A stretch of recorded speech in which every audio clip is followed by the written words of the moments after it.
আজকে রাজ্য বাজেট আর কিছুক্ষণের পরেই অর্থ প্রতিমন্ত্রী চন্দ্রিমা ভট্টাচার্য তিনি রাজ্য বাজেট পড়বেন।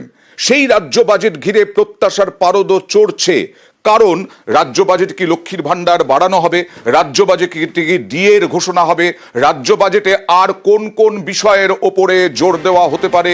2026-এর আগে পূর্ণাঙ্গ বাজেট হচ্ছে এবার শেষ। সরাসরি চলে যাব প্রতিনিধি সোমরাজের কাছে। সোমরাজ, প্রথমেই বলি, মহিলা ভোট হচ্ছে বড় ফ্যাক্টর। মহিলা ভোটের দিকে বরাবরই তৃণমূল একেবারে নজর দিয়ে রেখেছে। সেখানে লক্ষ্মীর ভান্ডার কি এই বাজেটে বাড়ানোর কথা ঘোষণা হওয়ার সম্ভাবনা আছে?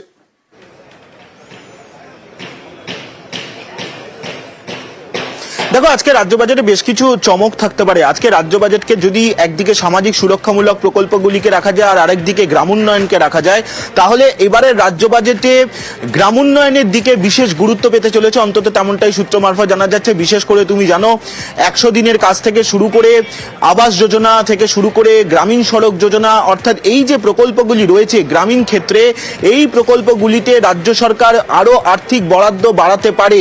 16 থেকে 17% অর্থ বরাদ্দ বাড়াতে পারে 2023-24 অর্থবর্ষের তুলনায়, অন্তত তেমনটাই আমরা জানতে পারছি। পাশাপাশি আরেকদিকে যদি সামাজিক সুরক্ষামূলক প্রকল্পগুলিকে রাখা যায়, যার মধ্যে অবশ্যই রয়েছে লক্ষ্মীর ভান্ডার, যার মধ্যে অবশ্যই রয়েছে কৃষক বন্ধু, একাধিক যে সামাজিক সুরক্ষামূলক প্রকল্পগুলি রয়েছে, অবশ্যই তার মধ্যে কিছু কিছু প্রকল্পকে কেন্দ্র করে আজকে বেশ কিছু চমকপ্রদ ঘোষণা হতে পারে, তেমনটাই এখনো পর্যন্ত সূত্র মারফত জানা যাচ্ছে। আর কিছুক্ষণ বাদেই রাজ্য মন্ত্রিসভার বৈঠক হবে বিধানসভা, এবং তারপরেই বিকেল 4টে থেকে বাজেট ঘোষণা করা হবে। অর্থ প্রতিমন্ত্রী চন্দ্রিমা ভট্টাচার্য রাজ্য সরকারের তরফে পূর্ণাঙ্গ বাজেট ঘোষণা করবেন। কিন্তু আজকের বাজেটে যে মূল যেটা গুরুত্বপূর্ণ জায়গা পেতে পারে, সেটি হচ্ছে গ্রামোন্নয়নে আরো অর্থ বরাদ্দ বাড়ানো এবং গ্রামোন্নয়ন অর্থাৎ গ্রামে গ্রামে উন্নয়নকে কিভাবে আরো এগিয়ে নিয়ে যাওয়া যায় সেই দিকেই বিশেষ নজর। এবং অবশ্যই আরো একটা চমক থাকতে পারে, তা হলো আবাসকে কেন্দ্র করে। আরো একটা চমক কি থাকতে পারে? অনেকেই আশা করছেন সরকারি কর্মচারীরা ডিএ নিয়ে ঘোষণা হতে পারে কিনা।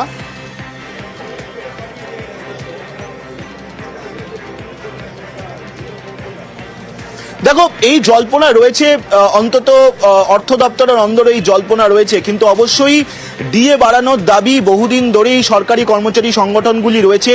তুমি জানো যে কেন্দ্রে 8ম পে কমিশন গঠন হয়েছে, ফলত একটা সম্ভাবনা রয়েছে এ রাজ্যে 7ম পে কমিশন গঠন হবার, এই সংক্রান্ত কিছু ঘোষণা রাজ্য বাজেটে একটা হওয়ার সম্ভাবনা রয়েছে, তেমনটাই জল্পনা রয়েছে।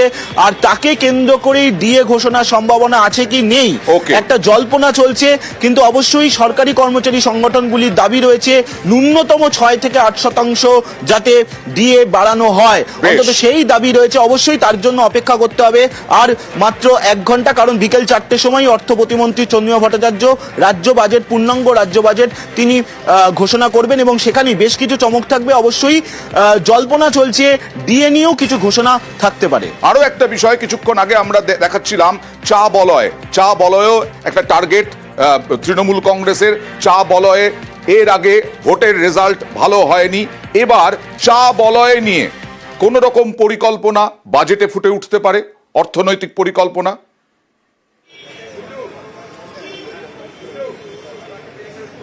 দেখো, উত্তরবঙ্গ যে উন্নয়ন দপ্তর রয়েছে, সেই উত্তরবঙ্গ উন্নয়ন দপ্তরের অধীনে আরো আর্থিক বরাদ্দ বাড়ানোর একটা পরিকল্পনা রয়েছে।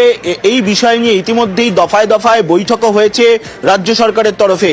উত্তরবঙ্গ উন্নয়ন দপ্তরের বরাদ্দ বাড়িয়ে যাতে চা শিল্পের সঙ্গে যুক্ত শ্রমিকদের বা তাদের জন্য, তুমি জানো যে অরণ্য সুন্দরী থেকে শুরু করে একাধিক প্রকল্প রয়েছে, সেই প্রকল্পগুলিতে বাজেট বরাদ্দ বাড়ানোর চিন্তাভাবনা রয়েছে। এবং অবশ্যই আজকের এই রাজ্য বাজেটে তাকে কেন্দ্র করেও বেশ কিছু গুরুত্বপূর্ণ ঘোষণা থাকতে পারে। তবে অবশ্যই উত্তরবঙ্গ উন্নয়ন দপ্তরে তুমি জানো যে গত কয়েক বছর ধরে বাজেট বরাদ্দ বাড়ানো হয়েছে।